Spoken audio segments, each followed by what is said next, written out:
ബാലിന്റെ ഗോമതിയുടെ ഇന്നത്തെ നല്ലൊരു കഥ കേട്ടാലോ? വീഡിയോ ഇഷ്ടപ്പെടുവാണെങ്കിൽ ഒന്ന് ലൈക്ക് ചെയ്ത് ഹൈപ്പ് ചെയ്യാൻ മറക്കരുത് കേട്ടോ. അങ്ങനെ നമ്മൾ കാണുന്ന ഒടുവില് സത്യങ്ങളൊക്കെ തുറന്ന് പറയുവാണ് അനുശ്രീ. അനുശ്രീ പറഞ്ഞു, അലോ ആരുടെ കൂടെ വെള്ളം പോയിക്കോട്ടെ, ഏത് പെണ്ണിനോടൊപ്പം വെള്ളം പോയിക്കോട്ടെ, എനിക്കൊരു പ്രശ്നവും. അതിന്റെ പേരില് അതിന്റെ പിന്നാലെ പോയി ആരും ചേട്ടൻ ജീവിതം കളയേണ്ട കാര്യമില്ല. അത് കേട്ടപ്പോ ഗോമതി പറഞ്ഞു, നീ എന്തൊക്കെയാ അനു പറയണമെന്ന് ചോദിച്ചു. ഞാൻ സത്യമാ പറഞ്ഞത്, എനിക്കിവൻ ആരോടൊപ്പം പോയാലും കുഴപ്പമില്ല. അത് കേട്ടതും നന്ദിത പറഞ്ഞു, മോളെ നീ എന്തൊക്കെയാ പറയണെന്നറിയോ? നിന്റെ ഭർത്താവിനെ കുറിച്ചാ നീ പറയണേ. ഇവനോ ഭർത്താവ്? ഇവൻ എന്റെ ഭർത്താവല്ല, ഒന്നുമല്ല എന്ന് പറഞ്ഞു. അത് കേട്ട് കഴിഞ്ഞപ്പോ ഗോമതി പറഞ്ഞു, എടി നീ ഇവനെ രക്ഷിക്കാൻ വേണ്ടിട്ട് ഓരോന്ന് പറയുമൊന്നും വേണ്ട, ഞങ്ങൾക്കറിയാം കാര്യങ്ങളൊക്കെ, സത്യം എന്താന്ന്. അത് കേട്ട് കഴിഞ്ഞപ്പോ അനു പറഞ്ഞു, ഒരിക്കലും അല്ല, ഇവൻ എന്റെ ഭർത്താവാണെങ്കിലല്ലേ ഉള്ളൂ, ഇവൻ എന്റെ ഭർത്താവല്ല. അപ്പോഴേക്കും അലോക് ഭയങ്കര സന്തോഷത്തോടു കൂടി പറഞ്ഞു, പറഞ്ഞു കൊടുക്കടി അങ്ങോട്ട്, നീ എന്റെ ഭാര്യയല്ല എന്നുള്ള കാര്യം, പാശ പോലെ എന്റെ ജീവിതത്തിൽ ഒട്ടിപ്പിടിച്ച് കിടക്കുക എന്നുള്ള കാര്യം അങ്ങ് തുറന്നു പറയടിന്ന് പറഞ്ഞു. എല്ലാവരും അലോകിനെ നോക്കുവാണ് ഒരു ഞെട്ടലോട് കൂടിയിട്ട്. മീനാക്ഷിയുടെ മിത്രയുടെ മുഖത്തൊക്കെ ഒരു പുഞ്ചിരി ഉണ്ടായി. അനു സത്യങ്ങളൊക്കെ തുറന്നു പറയാൻ പോകുക എന്നുള്ള കാര്യം അവർക്ക് മനസ്സിലായി. അപ്പോഴേക്കും നന്ദിത പറഞ്ഞു, മോളെ അനു നീ എന്തൊക്കെയാ പറയണേ, ഞങ്ങൾക്കൊന്നും മനസ്സിലാവുന്നില്ല. അപ്പോഴേക്കും അനന്തം പറഞ്ഞു, നീ എന്താ എങ്ങനെയാ പറയണെന്നറിയാവോ? നിന്റെ ഭർത്താവിനെ കുറിച്ചാ, നിന്റെ കഴുത്തിൽ താലി ആർത്തിയവനെ കുറിച്ച് നീ പറഞ്ഞോണ്ടിരിക്കുന്നേ. അതെ അനന്തരങ്ങളെ, ഈ താലി എന്ന് പറഞ്ഞാൽ എന്താ, ഭർത്താവ് എന്ന് പറഞ്ഞാൽ എന്താ? ഒരു പെണ്ണിന്റെ ഇഷ്ടത്തോട് കൂടിയിട്ട് അവളുടെ കഴുത്തിൽ താലി ആർത്തുമ്പോഴല്ലേ അവൾ അവന്റെ ഭാര്യയാവുന്നേ. പക്ഷെ ഇവിടെ അങ്ങനെ ഒന്നും സംഭവിച്ചിട്ടില്ല. എന്റെ കഴുത്തില് അലോക് താലി ആർത്തിയിട്ടില്ല. താലി ചാർത്തിയിട്ടില്ലെന്നോ? അപ്പൊ നിന്റെ കഴുത്തെ കിടക്കുന്ന ഈ താലിയോ? അതിവൻ കെട്ടിയ താലിയൊന്നും അല്ല. ഇത് കേട്ടപ്പോ ഗോമതി പറഞ്ഞു, നീ കള്ളം പറയുന്നോ? ഇവനെ രക്ഷിക്കാൻ വേണ്ടിയാ പറയണെന്നറിയാം, എന്തിനാടി ഇങ്ങനെ കള്ളത്തരം പറയണേ, സത്യം പറ. അത് കേട്ടപ്പോ അനു പറഞ്ഞു, ഞാൻ സത്യമായിട്ടുള്ള കാര്യം പറയണേ, ഇവൻ എന്റെ ഭർത്താവല്ല, അതുകൊണ്ടാ ഞാൻ പറഞ്ഞേ ആര്യൻ ചേട്ടന് ഇവന്റെ പിന്നാലെ നടന്ന് വെറുതെ ആര്യൻ ചേട്ടന്റെ ജീവിതം ഇല്ലാതാക്കരുതെന്ന്. അതിന്റെ ആവശ്യമൊന്നുമില്ല. ഇവൻ ആരുടെ പിന്നാലെ വേണമെങ്കിലും പോയിക്കോട്ടെ എന്ന് പറഞ്ഞ്, ഇവൻ ഏത് പെണ്ണിന്റെ പിന്നാലും പോയാലും എനിക്ക് കുഴപ്പമില്ലെന്ന് പറഞ്ഞതിന്റെ മെയിൻ കാരണം അതാ, ഇവന്റെ ഭർത്താവ് അല്ലാത്തോണ്ടാ. ഇന്ദിരാമ്മ പറഞ്ഞു, മോളെ അതെങ്ങനെ ശരിയാവും? നിന്റെ ഭർത്താവാ ഇവന്, നിനക്ക് ഇത് എന്തു പറ്റിയെന്ന് ചോദിച്ചു. അച്യുതനും അതുപോലെ രാജശ്രീയൊക്കെ ഞെട്ടി നിൽക്കുവാണ്. എന്താ ഏതാ സംഭവം എന്ന് അവർക്ക് മനസ്സിലായില്ല. താലി കെട്ടിയത് അലോകല്ലെന്ന് പറഞ്ഞപ്പോ വിശ്വസിക്കാൻ പറ്റിയില്ല. അപ്പോഴേക്കും അനുശ്രീ പറഞ്ഞു, എല്ലാ കാര്യങ്ങളും ഞാൻ തുറന്നു പറയാം. ഇവൻ എന്റെ കഴുത്തെ താലി കെട്ടിയിട്ടില്ലെന്ന് പറഞ്ഞ് സത്യമായിട്ടുള്ള കാര്യമാണ്. ഈ താലി ഞാൻ തന്നെ കെട്ടിയതാ. നീ തന്നെ കെട്ടിയതാണോ? ഒരു നിമിഷം അനന്തൻ ഇങ്ങനെ നോക്കി. അപ്പോഴേക്കും പറഞ്ഞു, അതെ ഞാൻ തന്നെ കെട്ടിയതാ. ഇവന് എന്റെ കല്യാണം മുടക്കണമെന്ന് മാത്രം ഉണ്ടായിരുന്നുള്ളൂ. ഒരു ദിവസം എന്നെ കൊണ്ടുപോയി താമസിപ്പിച്ചിട്ട് തിരികെ കൊണ്ടുവന്ന് വിട്ട് എന്റെ കല്യാണം മുടക്കണം, അതായിരുന്നു ഇവന്റെ ലക്ഷ്യം.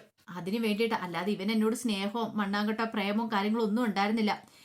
എന്റെ കുടുംബത്തെ ചതിക്കുക മാത്രമായിരുന്നു ഇവന്റെ മനസ്സിലുള്ള ലക്ഷ്യം. പിന്നീട് അനു ആ കാര്യങ്ങൾ പറയാണ്. കല്യാണ തലേന്ന് തന്നെ ഇവൻ വിളിച്ചോണ്ട് പോയതും ഗുണ്ടകൾ തട്ടിക്കൊണ്ടു പോയതും പിറ്റേ ദിവസം വീടിനവിടെ കൊണ്ടേ നിർത്തിയതും എല്ലാവരുടെ മുന്നിൽ നാണം കെടുത്തിയതല്ല. ആ സമയത്ത് എനിക്ക് വേറെ നിവൃത്തിയില്ലായിരുന്നു. അങ്ങനെ ഞാൻ അവിടെ ഇരുന്ന് താലി എടുത്ത് എന്റെ കഴുത്തെ സ്വയം കെട്ടിയതാണ്. ഒരു നിമിഷം എല്ലാവരും ഞെട്ടി നിൽക്കുവാണ്. ആർക്കും കൂടി വിശ്വസിക്കാൻ പോലും പറ്റുന്നുണ്ടായിരുന്നില്ല. അപ്പോഴേക്കും ഇന്ദിരാമ്മ വെച്ച്, മോളെ നീ എന്തൊക്കെയാ പറയണേ? സത്യവാ അമ്മമ്മ ഞാൻ പറയണേ, ഞാൻ എന്തിനാ കള്ളത്തരം പറയണേ? ഇവനെ പോലെയുള്ള ഫ്രോഡിന് വേണ്ടിയിട്ട് ആര്യൻ ചേട്ടൻ ഇനിയെങ്കിലും ഇവന്റെ പിന്നാലെ നടന്ന് ജീവിതം കളയരുത്. ഇവനെ പോലെ ഒരുത്തനെ കൊന്നിട്ട് ആര്യൻ ചേട്ടൻ ഒന്നും കിട്ടാനില്ല. അതാ ഞാൻ പറഞ്ഞു, ഇവൻ പക്കാ ഫ്രോഡാ, എന്ത് വേണമെങ്കിലും ചെയ്തോട്ടേന്ന്. ആര്യൻ ചേട്ടൻ ഒന്ന് ആലോചിച്ച് നോക്കി. ശരിക്കും നമ്മുടെ കുടുംബത്തെ രക്ഷിക്കാൻ വേണ്ടി ഞാൻ ഇങ്ങനെയൊക്കെ ചെയ്തേ, എനിക്ക് വേറൊരു നിവൃത്തി ഉണ്ടായിരുന്നില്ല.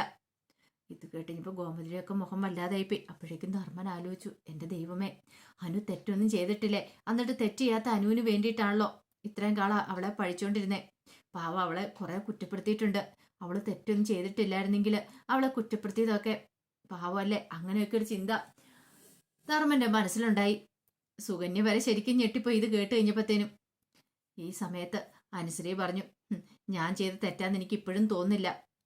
എന്റെ കുടുംബം നശിപ്പിക്കാനോ എന്റെ ജീവൻ നശിപ്പിക്കാനോ ഇവന് ശ്രമിച്ചേ, അതുകൊണ്ട് മാത്രം ഞാൻ അങ്ങനെ ഒരു കാര്യം ചെയ്തത്. ഇതെല്ലാം പറഞ്ഞു കഴിയുമ്പോഴത്തേന് അനുവിന്റെ കണ്ണൊക്കെ നിറഞ്ഞു വന്നു. കോമതിക്കൊക്കെ എന്ത് ചെയ്യണമെന്ന് അറിയില്ല. ആർക്കും കൂടി വിശ്വസിക്കാൻ പറ്റുന്നുണ്ടായിരുന്നില്ല. അപ്പോഴേക്കും ഇന്ദിരാമ്മ വന്നിട്ട് ചോദിച്ചു, മോളെ നീ സത്യമായിട്ടുള്ള കാര്യമാണ് പറയണേ? സത്യം അമ്മയമ്മ പറയണേ, ഈ കഴുത്തിൽ കിടക്കുന്ന താലി ഇത് അലുവ കെട്ടിയതല്ല, ഞാൻ തനിച്ച് കെട്ടിയ താലിയാന്ന് പറഞ്ഞു. അതും പറഞ്ഞിട്ട് അനുശ്രീ ആ താലിയിലേക്ക് പിടിച്ചു കഴിഞ്ഞപ്പോഴത്തേനും ഇന്ദിരാമ്മ വന്നിട്ട് പറഞ്ഞു, മോളെ നീ അകത്തേക്ക് കയറി വാ എന്നും പറഞ്ഞുകൊണ്ട് അനുശ്രീയെ അകത്തേക്ക് കൂട്ടിക്കൊണ്ടുപോയി. അനുശ്രീയെ കൂട്ടിക്കൊണ്ട് പോയി കഴിഞ്ഞപ്പോഴത്തേനും ബാക്കി എല്ലാവരും ആ പിന്നാലെ അങ്ങോട്ട് പോയി. ആ സമയം ഗോമതിയും ആരിനെയൊക്കെ വീടിനകത്തേക്ക് കയറി പോവാണ്. മീനാക്ഷിയുടെയും മിത്രയുടെയും മുഖത്ത് ഒരു പുഞ്ചിരി ഉണ്ടായി. അങ്ങനെ അനുവിനെ കൂട്ടിക്കൊണ്ടുവന്ന ഇന്ദിരാമ്മ പറഞ്ഞു, മോളെ എനിക്കറിയാം നീ വെറുതെ പറയുന്നതെന്ന്. കാരണം ഈ താലി എന്ന് പറയാൻ അതിനൊരു മഹാത്മ്യം കാര്യങ്ങളൊക്കെ ഉണ്ട്. അലോക് കെട്ടിയ താലിയല്ലെന്ന് നീ വെറുതെ പറയുന്നല്ലേ, എനിക്ക് അതും കൂടി വിശ്വസിക്കാൻ പറ്റിയിട്ടില്ലെന്ന് പറഞ്ഞു. അത് കേട്ടപ്പം അനുസരി പറഞ്ഞു, അല്ല അമ്മമ്മേ, ഞാൻ സത്യമായിട്ടാ പറയണേ, ഞാൻ സത്യമായിട്ടുള്ള കാര്യം പറയണേ. ഇത് അലോക് കെട്ടിയ താലിയല്ല, ഇത് ഞാൻ കെട്ടിയ താലിയാന്ന് പറഞ്ഞു. സംശയം ഉണ്ടെങ്കിൽ അലോകിനോട് ചോദിച്ചു നോക്ക് എന്ന് പറഞ്ഞു. അത് കേട്ടപ്പോൾ അച്യുതൻ പറഞ്ഞു, എനിക്ക് അപ്പോഴേ സംശയം ഉണ്ടായിരുന്നത് കള്ളക്കല്യാണമാണോന്ന്. നിങ്ങൾ ഉദ്ദേശിച്ച പോലെ ഒന്നും അല്ല കാര്യങ്ങള്. ഇവിടെ സാമ്പാർ അലോകിന്റെ തലയിൽ വീണത് എങ്ങനെയാ? അത് ഇവളുടെ അടുത്ത് തലവഴി കമത്തിയതാ. ഇവരുടെ മുറി റൊമാൻസ് എന്ന് പറഞ്ഞ് എന്തായിരുന്നു? ശരിക്കും പറഞ്ഞ അവിടെ വഴക്കായിരുന്നു നടന്നുകൊണ്ടിരുന്നേ. അതൊക്കെ എനിക്ക് മനസ്സിലായ കാര്യങ്ങളാന്ന് പറഞ്ഞു. അപ്പോഴേക്കും രാജശ്രീ വന്നിട്ട് ചോദിച്ചു, സത്യമാണോടി അനു എന്ന് ചോദിച്ചോണ്ട് അനുവിന്റെ അടുത്തേക്ക് ചെന്നു. അപ്പോഴേക്കും ധർമ്മം പറഞ്ഞു, അതെ രാജശ്രീ ചേച്ചി, എന്താണെങ്കിലും കുറ്റപ്പെടുത്തേണ്ട കാര്യമൊന്നുമില്ല അനുവിനെ. അനു അങ്ങനെ ചെയ്തിട്ടുണ്ടെങ്കിൽ അതിന് തക്കതായ കാരണം കാണും. അനുവിനെ വെറുതെ കുറ്റപ്പെടുത്തേണ്ട കാര്യമില്ല. ഇത് കേട്ട് കഴിഞ്ഞപ്പം രാജശ്രീ പിന്നെ ഒന്നും മിണ്ടാനായിട്ട് പോയില്ല. ആ സമയത്ത് ഇന്ദിരാമ്മ പറഞ്ഞു, എന്ത് തന്നെയാണെങ്കിലും ശരി, താലിക്ക് അതിൻ്റെതായ ഒരു പവിത്രതയുണ്ട്. ഒരു പക്ഷെ അലോക് തന്റെ ഭർത്താവാന്ന് മനസ്സ് വിചാരിച്ചിട്ടല്ലേ അനു സ്വന്തമായിട്ടെങ്കിലും ആ താലി എടുത്ത് കഴുത്തെ കെട്ടിയത്. അത് കേട്ടപ്പോ നന്ദിത പറഞ്ഞു, അത് ശരിയാ, അത് മാത്രമല്ല ഇവര് ഭാര്യ ഭർത്താക്കന്മാരെ പോലെ ഇത്രയും നാൾ ഒരു മുറിക്കകത്ത് കഴിയുകയും ചെയ്തില്ലേ. എല്ലാരെയും വിശ്വസിപ്പിക്കാനാണെങ്കിലും ശരി.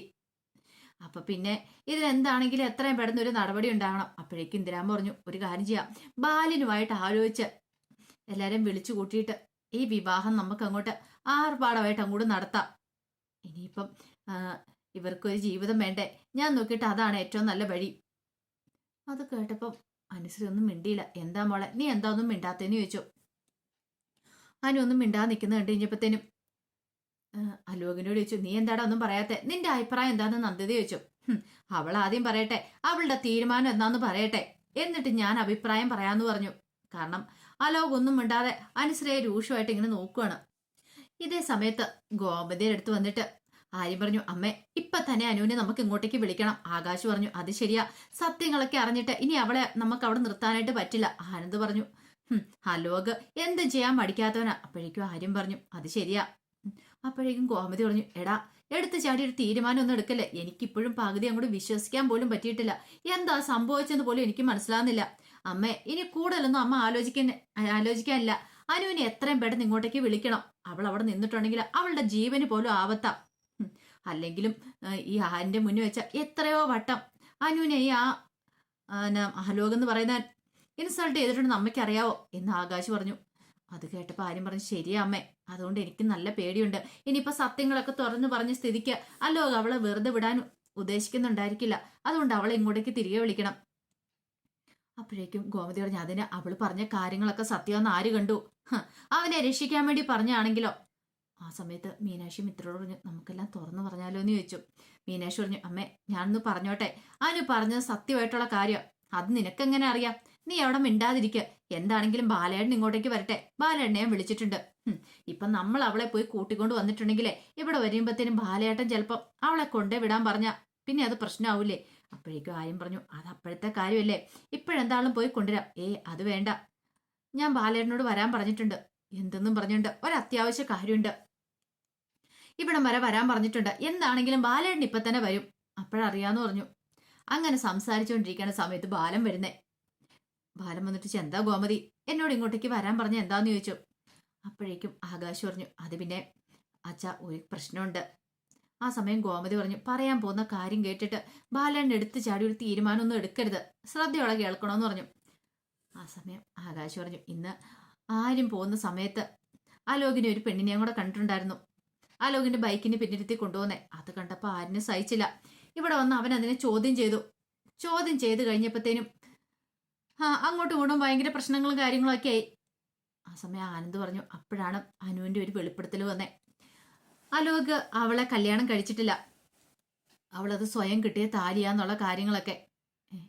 ബാലനെങ്കിലും അന്താളിപ്പോടെ നിൽക്കുകയാണ്. ഈ സമയത്ത് ഗോമതി പറഞ്ഞു, അതെ ബാലേട്ട, അങ്ങനെയൊക്കെ അനു പറഞ്ഞേ, എനിക്കറിയില്ല എന്താന്ന്, എനിക്കതങ്ങോട്ട് വിശ്വസിക്കാനൊന്നും പറ്റിയിട്ടൊന്നുമില്ല. അപ്പോഴേക്കും ആര്യം പറഞ്ഞു, അച്ഛാ, ഇങ്ങനൊരു സാഹചര്യത്തിൽ ഇനി അവൾ അവിടെ നിൽക്കുന്നത് ശരിയല്ല. കാരണം അവൾ അവിടെ നിന്നിട്ടുണ്ടെങ്കിൽ അവൾക്ക് പ്രശ്നമാണെന്ന് പറഞ്ഞു. ഇത് കേട്ടതും ഗോമതി പറഞ്ഞു, എടാ അതിനെന്താ ഉറപ്പിരിക്കുന്നേ, അവള് പറയുന്ന സത്യമാണെന്നുള്ള കാര്യത്തിൽ എന്തേലും ഉറപ്പുണ്ടോ? അപ്പോഴേക്കും മീനാക്ഷി പറഞ്ഞു, സത്യം അമ്മേ പറയണേ, അനു പറയുന്ന 100% സത്യം. അത് നിങ്ങൾക്ക് എങ്ങനെ അറിയാം? അത് ഞങ്ങൾക്ക് അറിയായിരുന്നു പറഞ്ഞു. അറിയായിരുന്നോ? അതെ, എനിക്കും ഇത്രയ്ക്കും അറിയായിരുന്നു ഈ കാര്യങ്ങളൊക്കെ. അത് കേട്ട ബാലൻ ചോദിച്ചു, എപ്പോഴറിയായിരുന്നു? എന്നിട്ട് നിങ്ങൾ എന്താ പറയാതിരുന്നേ? അത് പിന്നെ എന്നും പറഞ്ഞ് രണ്ടുപേരും പരസ്പരം നോക്കുവാണ്. അപ്പോഴേക്കും ആകാശ് ചോദിച്ചു, നീ എന്തൊക്കെയാ മീനു പറയണേ? സത്യവാ ആകാശ്, ഞാൻ പറയണ കാര്യങ്ങളൊക്കെ എന്നോടും മിത്രയോടും കാര്യങ്ങളൊക്കെ പറഞ്ഞിട്ടുണ്ടായിരുന്നു. മീനാക്ഷി പറഞ്ഞു, അത് മാത്രമല്ല, ജീവനോ അവള് പോയി കണ്ടിട്ടുണ്ടായിരുന്നു. ജീവനോട് ഈ പറയുന്ന അലോകനെ കുറിച്ചുള്ള കാര്യങ്ങളൊക്കെ കല്യാണത്തിന് മുമ്പ് തന്നെ പറഞ്ഞിട്ടുണ്ടായിരുന്നു. ജീവന് സത്യങ്ങളൊക്കെ അറിയായിരുന്നു. അത് കേട്ടപ്പോ ബാലൻ പറഞ്ഞു, എന്നിട്ട് അവൾ ആ ജീവനെ അല്ലല്ലോ കല്യാണം കഴിച്ചേ. അതെ, അത് ശരിയാ, പക്ഷെ അതിന്റെ ഇടയ്ക്ക് ഈ പ്രശ്നങ്ങളൊക്കെ ഉണ്ടായത്. അപ്പോഴേക്കും ഗോമതി പറഞ്ഞു, അതിന് അനു കൃഷ്ണമംഗലത്തേക്ക് പോയതിനു ശേഷം നിങ്ങൾ അവളെ കണ്ടിട്ടില്ലോ? കണ്ടമ്മേ, ഞങ്ങൾ ഒരിക്കൽ കണ്ടിട്ടുണ്ടായിരുന്നു. എന്ന് കണ്ടു? അത് ഞങ്ങൾ മാമനെ വിട്ട് അനുവിനെ വിളിപ്പിക്കുകയോ ചെയ്തേ. ഈ പറയുന്ന ആരിന് സംശയം ഉണ്ടായിരുന്നു, എന്തോ തന്ത്രം പ്രയോഗിച്ചിട്ടാണ് അനുവിനെ അലോക് അങ്ങോട്ട് കൂട്ടിക്കൊണ്ടു പോയെന്ന്. അപ്പൊ അതിന്റെ സത്യാവസ്ഥ അറിയാൻ ഞാനും ഇത്രയും തീരുമാനിച്ചു. ഞങ്ങൾക്ക് രണ്ടുപേർക്കും ആ സംശയം ഉണ്ടായിരുന്നു. ഒടുവില് അങ്ങനെ മാമൻ പോയി അവളെ ക്ഷേത്രത്തിലേക്ക് കൂട്ടിക്കൊണ്ടു വന്നു. അവിടെ വെച്ച് ഞങ്ങളോട് കാര്യങ്ങൾ തിരക്കഴിഞ്ഞപ്പോൾ അവളാണ് സത്യങ്ങളൊക്കെ പറഞ്ഞ് അവളുടെ കഴുത്തിൽ അലോക് താലി ആർത്തിയിട്ടില്ല, അവളാണ് അവളുടെ കഴുത്തിൽ താലി കെട്ടിയെന്നൊക്കെയുള്ള. അത് കേട്ടപ്പോൾ ഗോമതി പറഞ്ഞു, എന്നിട്ട് എന്താ നിങ്ങൾ ഇത്രയും നാളിത് പറയാതിരുന്നേ? അത് അവിടെ വെച്ച് സത്യം ചെയ്യിച്ചിട്ടുണ്ടായിരുന്നു, ആരോടും പറയരുതെന്നും പറഞ്ഞിട്ട്. അത് കേട്ടപ്പോൾ ആകാശ് പറഞ്ഞു, ഒരു സത്യം? സത്യമാണായിരുന്നോ പ്രധാനം? നിനക്ക് ഇത്രയ്ക്ക് ബുദ്ധി ഇല്ലാതെ പോയ മീനാക്ഷി? അത് കേട്ടപ്പോൾ ഗോമതി പറഞ്ഞു, എന്നാലും ഇതങ്ങനെ പൊറുക്കാൻ പറ്റുന്ന കാര്യമില്ല. നിങ്ങൾ ചെയ്ത ചതിയുണ്ടല്ലോ, നിങ്ങൾക്ക് ഈ കാര്യങ്ങൾ നേരത്തെ തുറന്നു പറയായിരുന്നു. അമ്മേ, അതെങ്ങനെയാ പറയണേ? അവൾ ഞങ്ങളുടെ അനുജത്തിയല്ലേ, അപ്പൊ അവളെ ചതിക്കാനായിട്ട് ഞങ്ങൾക്ക് പറ്റുമോ?